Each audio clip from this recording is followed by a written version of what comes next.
Ganun ba yun? Pag buntis? Dapat? Bawal daw maklikod. Bakit? Di nabuo?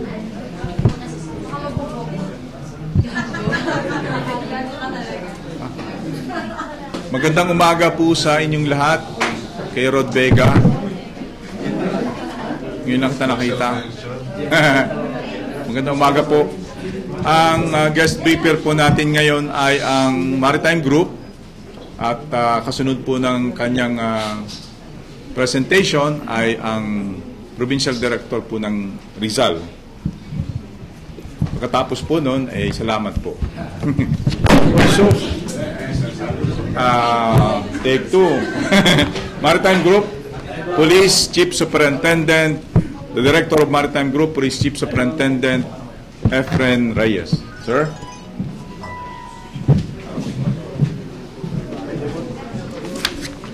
Good afternoon po sa ating lahat. Ako po si Police Chief Superintendent Efren M. Perez, Acting Director po ng Maritime Group. And I will be presenting the administrative and operational accomplishment of my unit.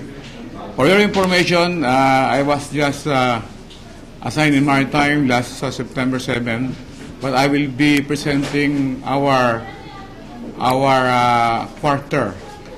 quarterly accomplishment report. Next, please.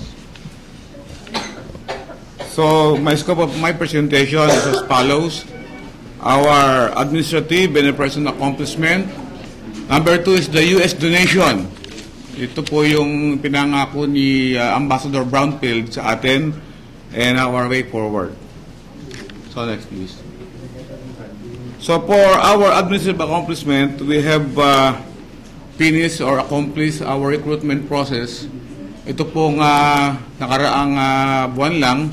We have allotted 200 for the recruitment, but we have only finished 146 because of the very stringent processing po ng ating mga recruits. Actually, kaya po 146 lang kasi we are trying to get the best and the fittest of our PO1s. And dito naman po sa ating training, actually we have 58 personnel from our newly recruit. Ito po yung foundation training natin sa Barangay Solo, Mabini, Batangas regarding on our waterborne school. Meron po tayong eskwelahan doon at doon po natin ginagawa lahat yung ating mga schooling regarding on the foundation sa maritime safety ng ating pong mga PO1s. Next, please. So for our operational accomplishment, meron po tayong 143 na operations conducted and we have 456 person arrested with 41 41 cases filed in court dito po sa ating under the Fisheries 8550. So, meron, yung pong tinatawag nating administrative fine, meron po tayong mga municipality within the archipelago na pag nahuli po natin siya, binibigyan po siya ng fine ng ating local government units. Kaya po meron tayong accomplishment na 160,433 administrative fines sa ating accomplishment po. Next, please. For the operational accomplishment on comprehensive firearms and ammunition regulations, we have conducted 5 operations. Saan po? Sa forestry law. Meron po tayong huli na 2 tao and meron po tayong isang case na na-file sa court. And ito po lahat, na-turnover po natin ito lahat sa DENR for documentation. So on the screen po yung ating na-recover po na seized items. Okay, next please. So for our accomplishment on 10591 on comprehensive firearms and ammunition regulations, we have conducted 17 operations and resulted to the 26 person arrested and 14 persons filed in court. Andito po yung ating we have 35 recovered 35 pieces of short arms and 28 pieces assorted magazines and 655 pieces ng assorted ammunitions. Okay, next please. For 9165 naman po, kasi po masyadong malawak talaga po yung ating mandato. Ito naman po, itong pong operation na to sa 9165 is a PNP, sabi nga nila, a PNP approach, whole of the PNP approach. Ano po yan? We coordinate to other offices like the HSOT natin, tsaka yung pong ating local police. At ito po naman yung na-accomplish natin for the period. 14 person arrested, 17 cases filed in court. And since evidence amounting to 146,000 pesos. Okay, next please. For sa tariff and custom code po, in coordination din po sa ating custom police, nakahuli po tayo ng 10 tao. Yung pong amount na na-recover natin po is 422,000 pesos na itinan over din po natin sa Bureau of Customs. Okay, next please. For anti-trafficking in person, we have conducted 2 operations, pero meron lang po tayong isang nahuling tao, pero meron po tayong na-recover po na mga victims ng trafficking na 47. At na-file po natin yung kaso sa husgado, isang kaso po sa husgado, and all victims were turned over to the SWD. Ito po yung ating effort dito po sa Par South natin. MSOU po nakakuha po nito, yung ating pong boat unit, yung special boat unit po natin sa Bungaw, Tawi-Tawi. Nakahuli din po tayo ng 22 arrested person. Ito po yung may mga warrant of arrest na ito po yung effort natin sa mga wanted persons. Sa other crimes lang naman po, like estafa and thefts and other violation of RPC, nagkaroon po tayo ng 23 operations conducted and arrested 32 persons and 7 cases filed in court. Next please. For our disaster operations, ito po yung dalawa lang po itong mga picture na po ito, dalawa lang po ito sa na-respondehan ng maritime. Yung pong una, yung pong nasunog na barko, at yung pong isa naman yung nag-capsize.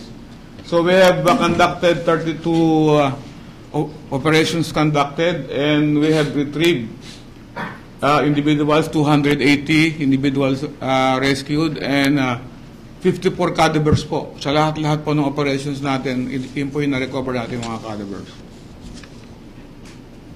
In coordination din po ito to other units that also involved in maritime law like Coast Guard and BFAR. Okay, next po. On the protection naman po ng ating marine resources, ito po yung siguro na-brief na po ito sa inyo dati, pero continuing po ito. Halos araw-araw po nag-identify po kami ng maritime protected areas na pwede po natin bantayan, at 127 na po yung ating na-adopt nationwide.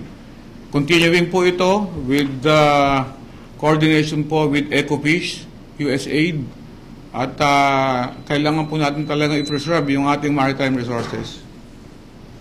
Next please. And with this AMPA project, we organize AMPA guards. Kumbaga nung nasa DPCR pa po ako, yung BPATs natin. Kaya lang sa naman po, sa mga barangay. Pero ito po, involving naman po ito sa maritime. Yung dati po natin bantay dagat, ginawa natin po itong lahat po ng ating mga maritime protected areas ay nilagyan po natin ng AMPA-guards. Mga volunteers po natin ito na tumutulong po sa atin sa ating mandato. Okay, next please. Ito naman po, nabanggit na rin siguro ito dati, pero ini-enhance pa po natin to when I assume the hierarchy of the maritime group. Ito po yung 700 daloy. Actually, ito po yung smart, contribution po ng smart sa atin. But nung nakaraang pong linggo, I called up smart communication na sabi ko baka pwede natin ma-enhance pa to. Kasi po kung titingnan nyo, masyadong mababa yung ating feedback.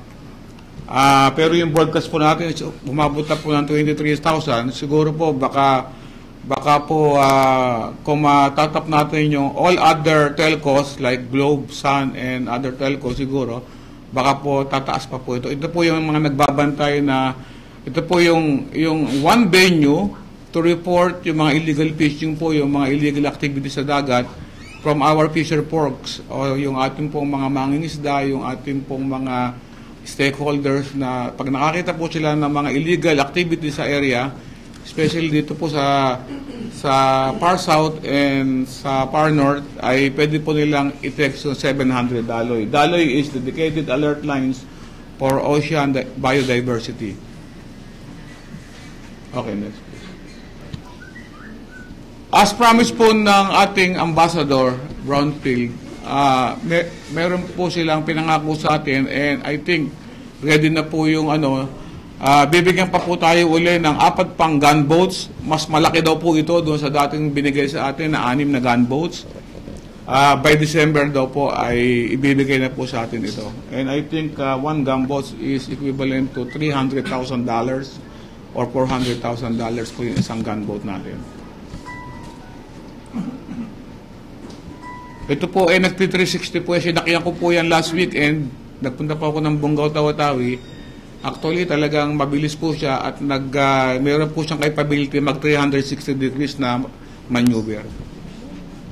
Kaya kung di ka po kakapit, mahuhulog ka sa dagat. So, next please. So, for our way forward, number 1 po yung ating realization ng PNP Maritime na expansion program. Ang talagang po natin dyan ay magkaroon po tayo ng mga 25,000 strong maritime police. Kasi po yung pong expansion program natin ngayon, especially yung ongoing po ngayon sa Taganak. Taganak po is from Bungaw. Kung makita niyo po yung Bungaw, Tawi-Tawi, andito po yung Taganak. Nakaharap na po siya mismo sa Malaysia. Nagtatayo po sila ngayon ng facility doon na na donated din po ng USDOJ ICTAP.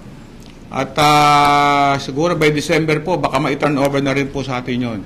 And that that facility is awarded to the Maritime, to the PNP, pero po yan, interagency po ang mag-ano po diyan. Andiyan po yung Custom, andiyan po yung mga Coast Guard, yung BPAR, and siguro kung may mga drugs yung mga PDA natin or AIDSOT, andiyan po yan. Yan po magbabantay sa boundary natin ng Malaysia. Yung number 2 naman ay yung acquisition po natin ng new water assets and equipment. Actually, the Chief PNP is now contemplating to procure watercraft, water assets and equipment for our maritime police.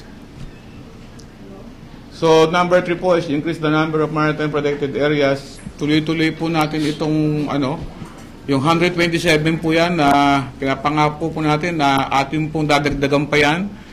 Kasi po, pag hindi natin po protektahan yung ating maritime resources, yung ating mga corals, yung ating pong mga dyan, ay siguro baka magulang tayo ng food supplies. Kasi importante po yan, dyan po nanggagaling lahat yung ating mga supplies, especially po yung mga seafoods natin na nabibili po natin dito sa Cubao, sa mga palengke po natin dyan po lahat ng gagaling yun. And that's all with my presentation, and I'm now ready to answer your question, ma'am, sir. Sir, yung Turtle Island, isa din ba yun sa inatap ninyo? Yung Turtle Island sa may Tawi-Tawi? Yes, ma'am. Yun po yung Taganak, ma'am. Taganak is Turtle Island. Sinalis nga po ako ng taga-MSOU kung pwede kami pumunta ron. Kaya lang, napakalayo pa po, ma'am, from Bungaw. Doon ka daw makakakita ng mga turtle na, yung mga eggs, turtle eggs, na mag-ukay ka lang konti. Marami na mga turtle eggs doon po sa may baybay. Yes, ma'am. Yes, ma'am. Pero sir, whether Senator yung challenge na kakulangan sa manpower or equipment, what are the challenges that the maritime group is facing now? Saan ba kayo mas na-challenge sa inyong operations sir, sa inyong mandate? Actually, malawak po yung mandate ng maritime. Sabi ko nga po sa mga tao ko, we have the land, we have, our responsibility is 1 kilometer from the shoreline and 15 nautical miles po sa dagat. Kasi po, paglampas pa po noon, Coast Guard na po nakakaano noon. And siguro with our limited capabilities, yun lang po, puso na lang po yung pinaiiral ng Maritime Police. Talagang with those limited resources, talagang pinipilit po namin maka-accomplish ng mas marami pa, mas makahuli pa po kami ng marami pang mga illegal fishing, yung mga trolling, yung mga like that, kasi we know and our advocacy is talaga i-protect natin yung maritime resources natin, because sooner or later pag nasira po lahat yan ay mawawalan na po tayo ng food supplies. So when you talk about illegal fishing, you're not just talking about our kababayan, but there are also yung mga Chinese, Vietnamese, yung mga illegal operation against the Philippines. Yes, ma'am. Actually, ma'am, dyan po sa Far West naman, sa may Palawan, nakahuli po tayo dyan ng mga Vietnamese vessels. And they were all convicted in court. And those 2 vessels were already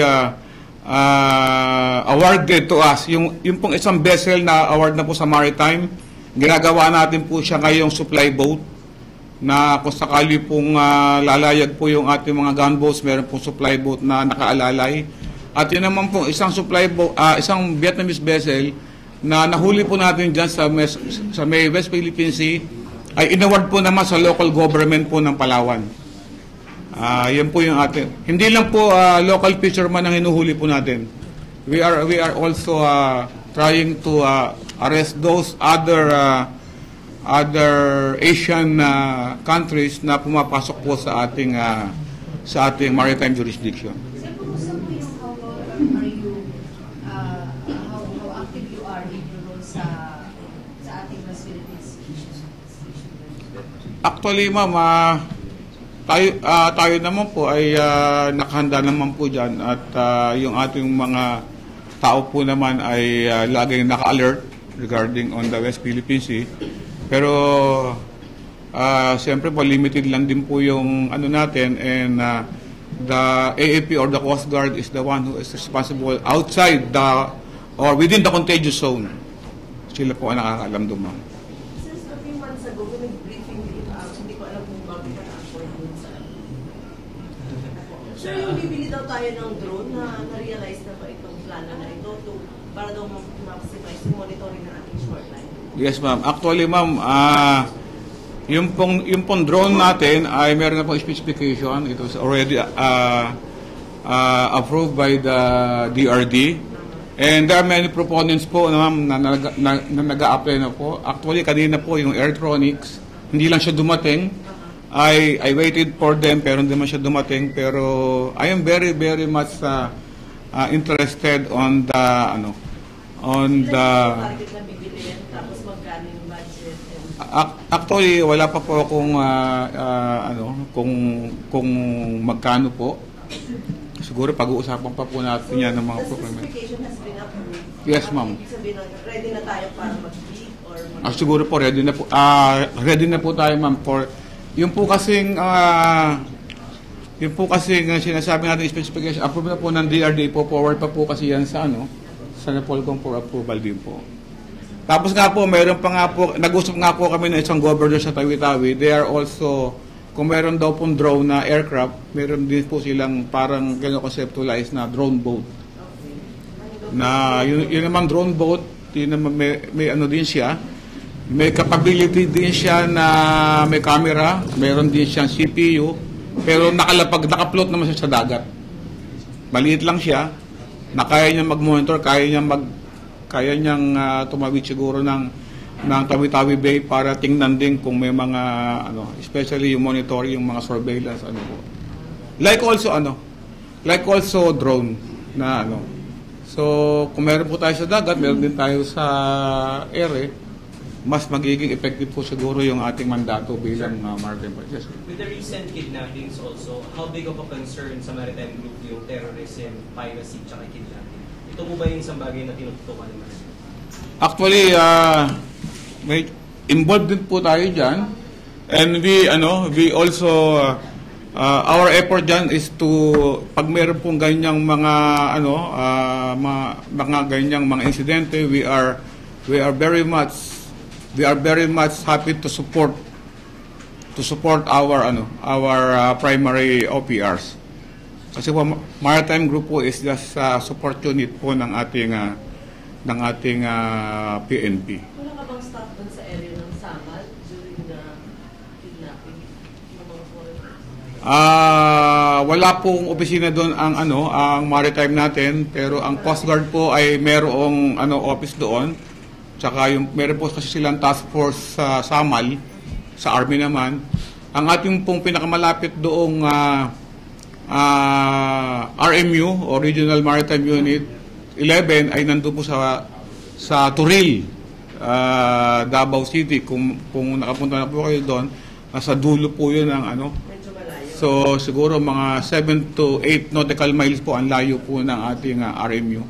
Pero meron po tayong effort dati, because na-brief po ako ng dati ngayon yung intelligence officer ko na dating RMU 7, he has effort na nakipag-coordinate po siya sa Samal local government na kung pwede malagyan din sana ng maritime police doon sa area. But hanggang ngayon po parang pinag-aaralan pa po nila, ma'am. Ang magdi-decide doon, leadership ng PNP?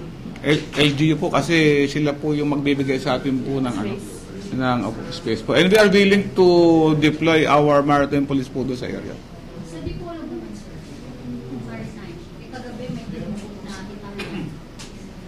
Yeah, actually nag-respond din po tayo diyan.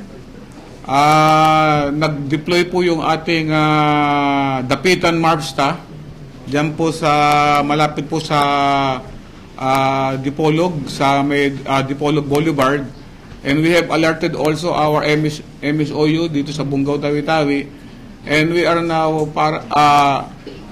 also deploy kasi po yung ating RMU9 nandoon po sa may Zamboanga City. Na rin po tayo doon, nag-deploy na rin po tayo ng Seaborne Patrol within Limpapa area doon po sa may Davao City. Kasi ang aming baka doon po dumaan in case na i-cross nila papuntang Hulo. Pero capable ba sila armaments, training, if ever may encounter sila? Meron po tayong armaments, equipment, and our maritime police is trained po para sa para sa ganyang trabaho.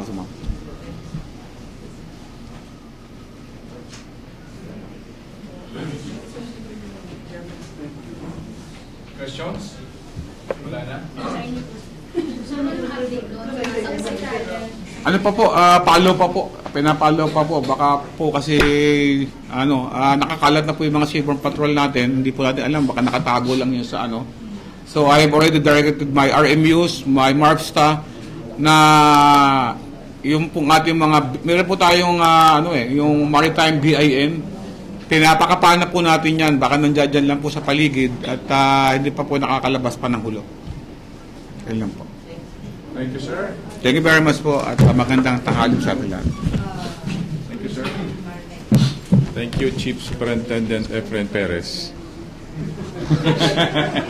The next briefer will be the Provincial Director of Rizal Police Provincial Office, Police Senior Superintendent Bernabe Joel Balba. Ito yun, tama na yun. Ito kayo,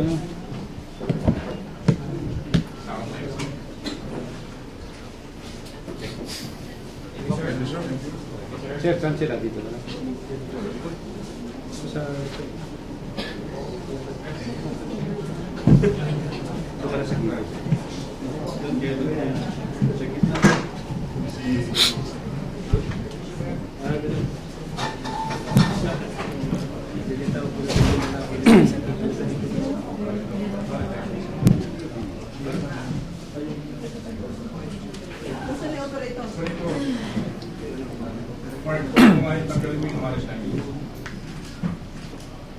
Ladies and gentlemen of the press,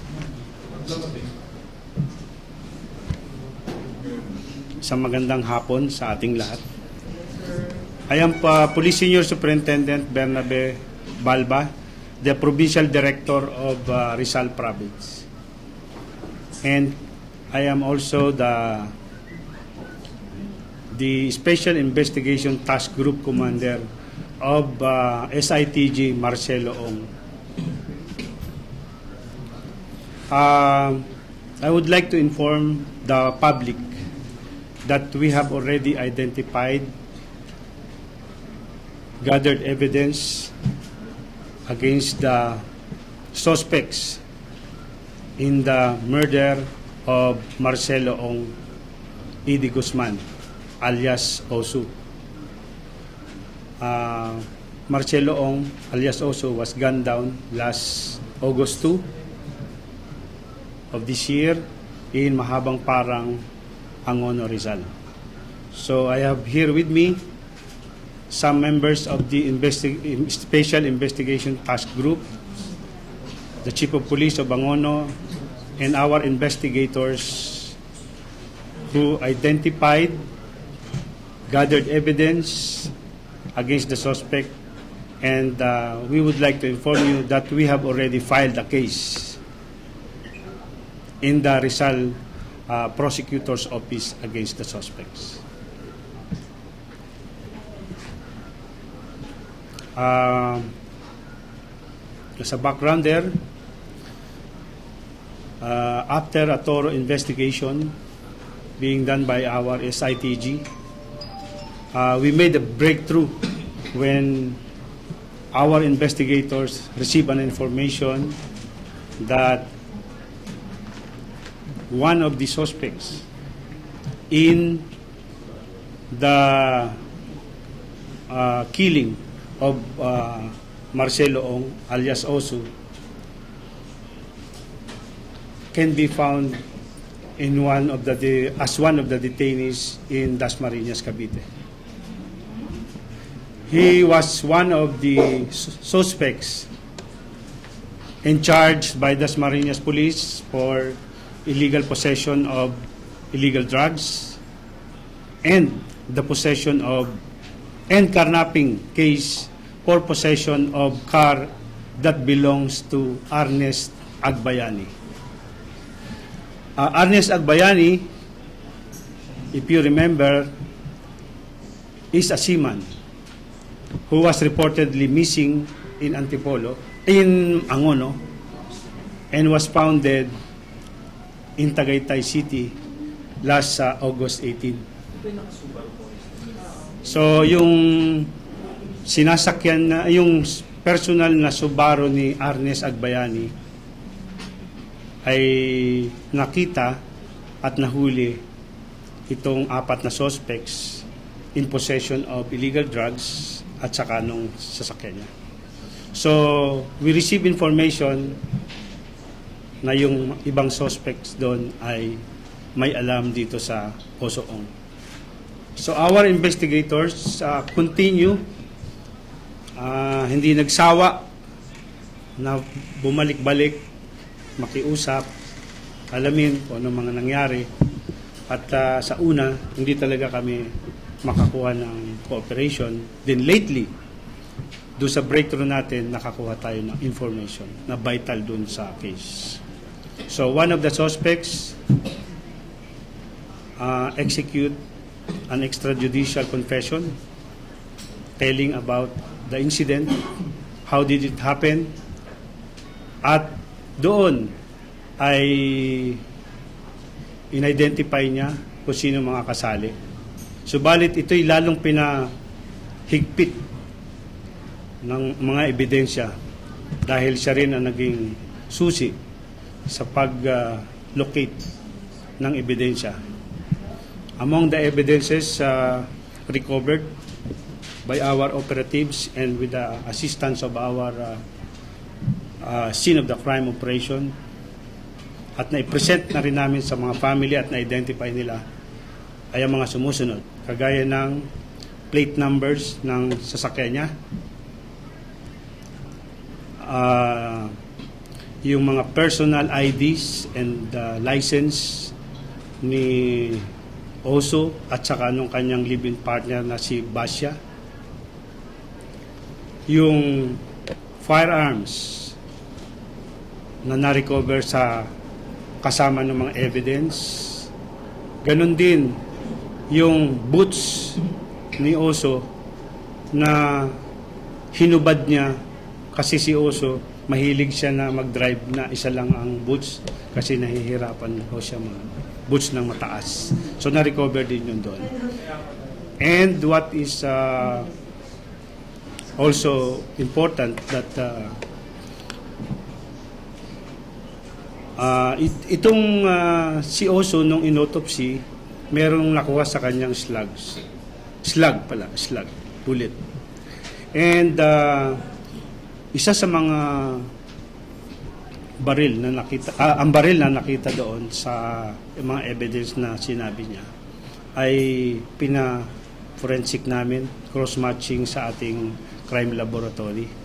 And as reported by crime laboratory, it has the same characteristics and it matched the bullet that was found in the body of Oso Ong during the autopsy. So we filed the case. As police investigators, we believe that we have a strong case against the suspects, and the SITG Ong of Calabarzon is continuously conducting our investigation to gather more evidence and to have a very tight case against the suspects.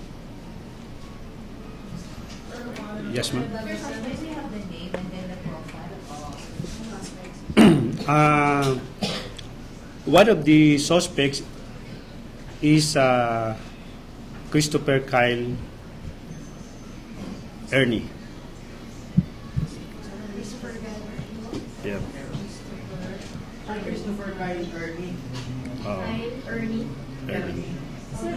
You will be provided with a press statement. Sir, tanong ko lang. So we're saying that the people who killed Marcelo Ong and this Agbayani is one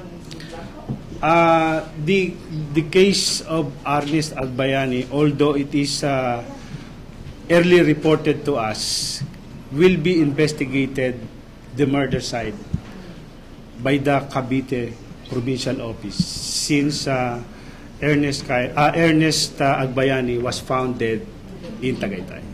And we have not yet established if Ernest Agbayani was taken in our province. Come again. Sir, ilang suspects po?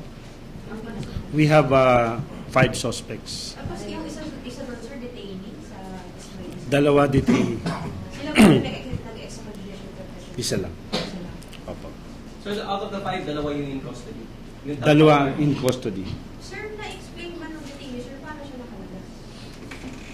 Paano siya? Di ba detainee siya ng detainee sila? Hindi pa siya nakalabas. Nakadetain pa siya. So meaning, nung kinari out niya yung crime, hindi pa siya nakalabas? Hindi pa. Nangyari yung crime August 2. Nahuli sila ng Dasmariñas Police for illegal possession of drugs and yung sasakyan last September 14.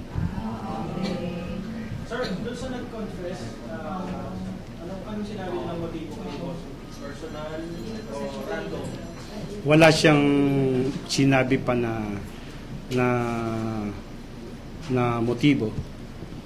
But hindi pa naman kami tumitigil sa paggagather ng evidence. Sir, may link ba between Oso and the suspect? Alien po sila. Nakilala ba sila, sir? Nakilala sila. Hindi pa kami umaabot doon dahil nag-gather pa kami ng mga persons na pwedeng magsabi nun. So sir, safe to say na hindi personal na yung motibo. Kasi di ba sa mga previous investigation na lumalabas, kakilala niyo Wala pa kaming na-establish na gano'n. so hindi pa established, sir? Wala pa po. So retain yun, possibly kakilala niya si Kyle. Hindi pa namin na-establish. Pero sir, malinaw na kinarnap ng grupo ng Kyle yung kotse doon. So, yun ang malinaw. Kinuha nila. Sir, yung baril po, yung nag-match po yung bullet na Islam na nahanap sa, galing po yun sa baril ni Kyle. No. Hindi ang may-ari ng baril ay, as per our verification ay ibang tao. And we have also filed a case also. Yes. Sir, yung baril ni Oso na-recover ba natin? Si Oso, base sa aming pagtatanong sa ating mga opisina sa PNP, sa Fed, meron siyang caliber 45, Norinco, kaya lang hindi pa namin nare-recover. So hindi niyo pa na-identify na yun, sir, kung yung stock na na-recover ko po. So, wait, nag-cross-match na po siya doon. Nag-cross-match na po. Baril na, Sir, na na-recover. Doon sa site na sinabi ng ating one of the suspects. sir, anong hente nun ni Kyle? Kasi di ba sa reenactment ng NTIN sa ANL, sinasabi, lumalabas natin yung profile yung gano'n is nakangkat. Mga 5'8 to 5'9? Sir, si Kyle, sir, what exactly is his role in the group? Is he the gunman? Is he the master? Sabi niya, he is just one of the persons, pero hindi siya gunman.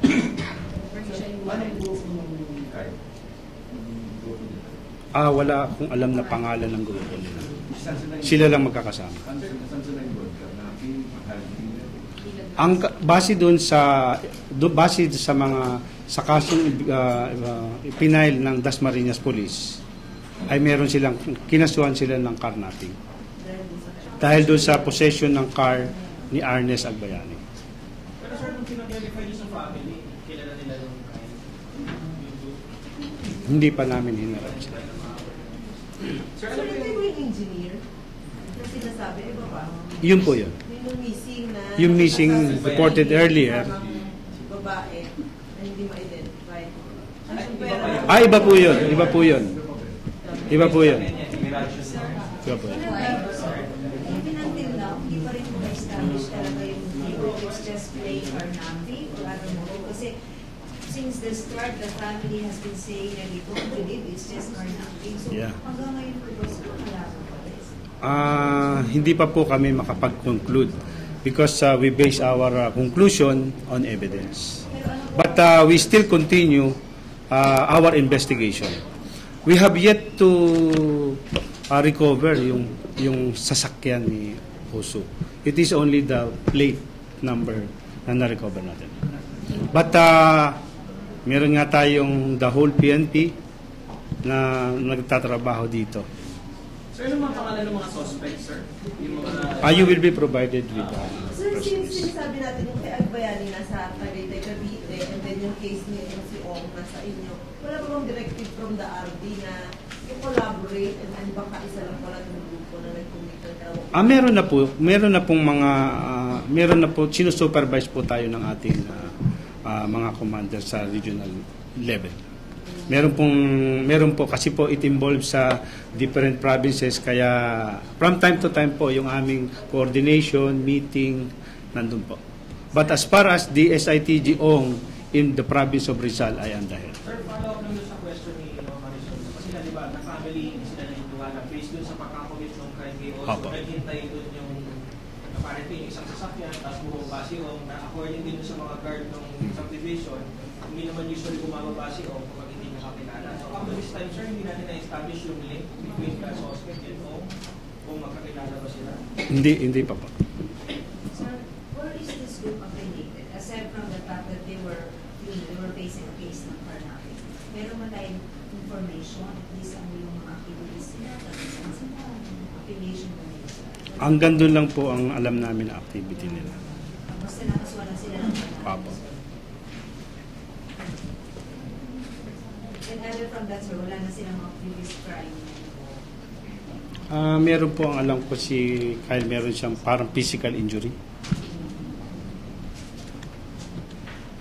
Sir, kasi ang pangalan ng isa, di ba dalawa sila nakadito? Dalawa po ang nakadetain sa Dasmariñas Police. Kasi di ba may nag-confess na suspect? Basically, anong kwento niya? Ano yung laman ng confess niya? He is with the group.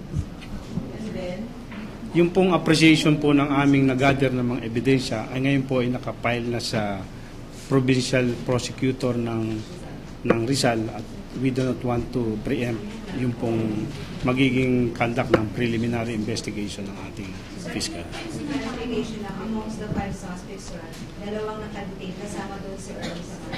Opo. And then 3 or so. At large po yung tatlo. Sir, Latest sa kanila, sir. Ano po? May meron tayong latest information. Wala pa po.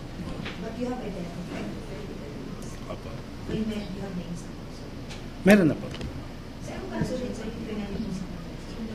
Ang pinal po natin ay violation po ng Article 248, murder, at saka po carnapping.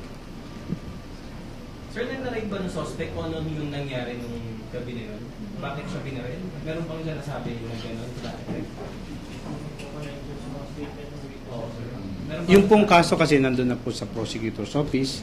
Base po sa aming pag-iimbestiga, sapat na po yung aming ebidensya. So it is now depending on the appreciation of the fiscal kung ano po ang appreciation nila doon sa Si Kyle, evidence. sir, yung laman ng extrajudicial confession niya, sinabi ba niya bakit binaril? Wala ba siyang sinabing gano'n, sir? I mean, kung pinuwalan nila sa sakit at binaril siya. Sabi po niya, basta nangyari po yung iba po detalye hindi po niya alam. Okay? So thank you very much. Salamat, Senior Superintendent Balba. Congratulations. Hindi pa alam. Continue sa investigation sa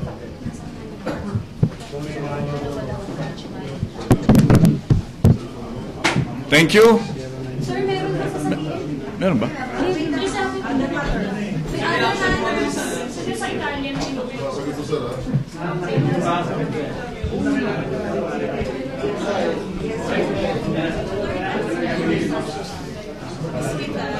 Maraming salamat po. Maraming salamat.